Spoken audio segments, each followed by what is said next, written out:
PTV, Telebisyon ng Bayan.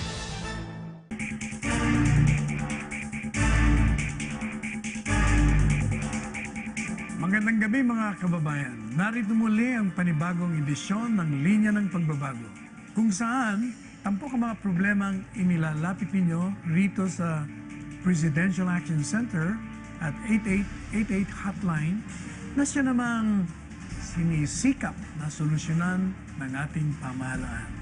Tama, mga problemang ipinagkatiwala ninyo sa pamahalaan. Kaya simulan natin ang edisyong ito sa isang kwento ng tulong. May kababayan tayo mula sa Plaridel, Bulacan na lumiham dito sa PACE para humingi ng financial assistance para sa pambayad ng hospital bill ng kanyang apo.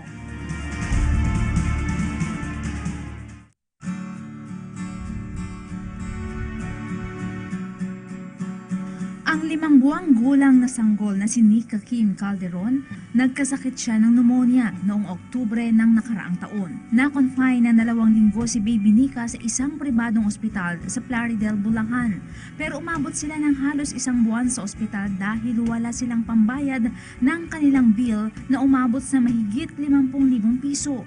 Kaya lumapit sa Presidential Action Center ang lola ni Baby Nika na si Lenny Calderon noong November 11, 2016. Kwento ng asawa ni Lola Lenny na si Rodolfo Calderon, wala na silang ibang matakbuhan kaya nagbakas sakali sila sa PACE. Kung saan-saan po ng tulong para po matustusan po yung panggastos, talagang hindi po sapat na maibigay po namin doon sa po namin na pambayad po sa ospital. Hindi po namin talaga kaya. Sinulatan naman ng PACE ang Provincial Social Welfare and Development Office ng Malolos, Bulacan noong November 15. Makalipas ang 1 buwan, sumulat ang PSWD ng Bulacan sa PACE para sabihing pinagkalooban ng punong lalawigan sina Calderon ng 10,000 piso. Yun ay tulong sa kanya yan. Bahagi yun ng tulong na hinihingi niya. Pero walang sinasabi doon na, walang batas na sinasabi na pag may lumapit siya indigent, kinakailangan kung ano yung presyo, bigay mo. Hindi, voluntarily yan. Ipinagpapasalamat ng pamilya Calderon ang nakuhang tulong na para sa kanila ay nagdulot kahit papano ng ginhawa at nagpatibay ng kanilang loob na makasama pa si Baby Nika. Nagpapasalamat po ako doon sa tulong po na ibinigay. Kasi po nga po, wala na po kami mapagkukunan ng tulong po, di lang po doon. Malamal, alaga ko yun lang yan pagkabata pa lang. Ako na ang sumusuporta sa kanila, maski manghihingi ako, masuporta ko lang.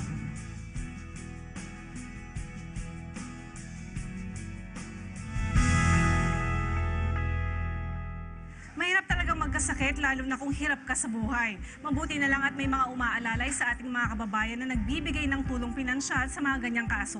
Kaya salamat sa Provincial Government of Bulacan sa tulong na ibinigay ninyo kina Ginang Calderon. Oo nga, at nananawagan tayo kay Governor Willie Alvarado at Vice Governor Daniel Fernando na sana madagdagan pa ang ayuda ninyo para makaginhawa naman sila Ginang Calderon. Tandaan, kaya po tayo nasa posisyon ay para makatulong sa ating mga constituents.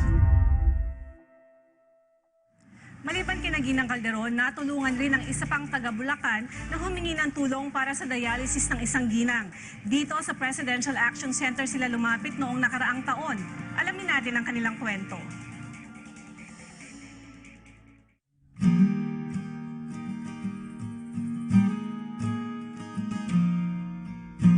Sakit na diabetes ang unang ininda ni Ginang Adelaida Romeo na naging dahilan ng pagkaputol ng kanyang kaliwang paa. Kalaunay ang kanyang kidney naman ang kinailangang gamutin. Nagdialysis siya na tumagal na ng 4 na taon.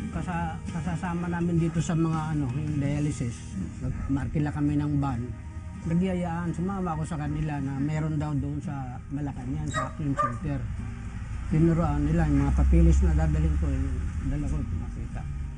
Nakakapagpagamot siya sa tulong ng kanilang mga anak. Wala na kasing trabaho silang mag-asawa. Pero natunto ni Mang Edward Romeo ang Presidential Action Center na nagbibigay ng tulong. Nang pumunta si Mang Edward sa PACE noong September 26, ginawan siya agad ng referral letter na naka-address sa Provincial Social Welfare and Development sa Malolos, Bulacan. Makalipas ang 1 buwan, ipinagbigay alam ng Office of the Provincial Administrator na pinagkaloob ang halagang 10,000 piso kay Ginang Adelaida Romeo. yung gobyerno natin ay napakalaking tulong na nagawa sa amin, na malaking pasasalamat po at napakadali po ng aksyon nila. Ang mga lumalapit po sa umaga pag-uwi sa hapon, hawak na ang tulong na hinihingi namin, nakakamtan agad namin pagdating pa lang ng hapon.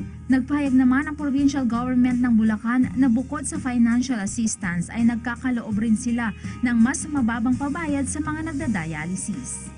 Si Governor, kung nagbibigay talaga yan. Minsan pero kadalasan din nire-refer sa ating Bulacan Medical Center para doon sila pumunta para dialysis. In a lower price yan.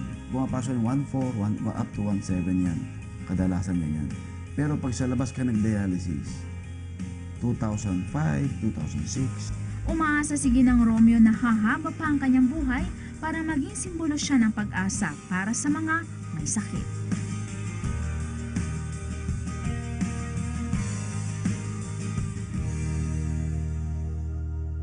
Batid ng ating mga opisyal sa gobyerno na hindi man kayang ibigay ang lahat ng pangangailangan ng ating mga kababayan, ay gumagawa naman sila ng ibang paraan para mapagaan ang inyong mga pasanin, lalo na ang mga kinakapos.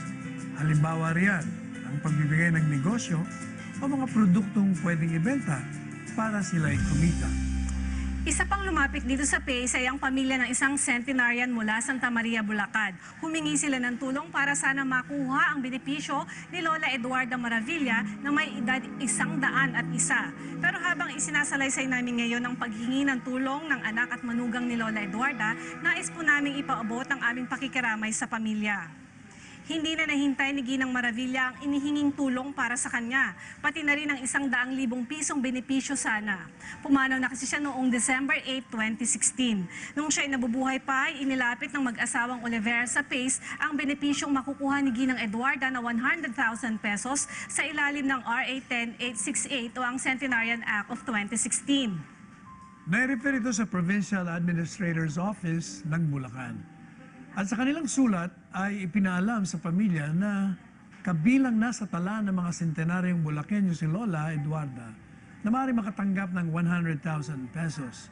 Naisumite na ito sa Provincial Social Welfare Department sa DSWD Main Office. Noong Oktubre ng 2015, isa si Lola Eduarda sa mga nabigyan ng 10,000 piso, Certificate of Recognition at Personal Hygiene Pack mula sa punong lalawigan Wilhelmino C. Alvarado kasama ang PSWD. Nakakalungkot nga lang at hindi na nagtagal si Lola. Muli ang aming pakikiramay sa naiwang pamilya ni Ginang Eduarda Maravilla. Sana nga ay ma-release na ang budget para sa ating centenarians para naman ma-enjoy pa nila ang kanilang benepisyo. Mga kababayan, muli ninyong natunghayan ng ilan sa mga problema sa Bulacan na sinulusyonan at mga hiling na tinugunan ng ating pamahalaan sa pamamagitan ng 8888 hotline at Presidential Action Center. Ang patuloy ninyong tiwala sa pamahalaan ang gasolina para sa biyahe ng serbisyo publiko ng ating gobyerno. Hanggang sa muli, ako po si Weng Hidalgo. Lagi tayo maging simbolo ng pagbabago tungo sa kaunlaran ng bawat Pilipino. Ang linya ng pagbabago ay laging bukas sa inyo, hindi lang para tugunan ang inyong mga reklamo at hinaing, kung hindi para na rin magbigay daan sa panibagong simula araw-araw. Ako ang inyong lingkod, Secretary Salvador Panelo.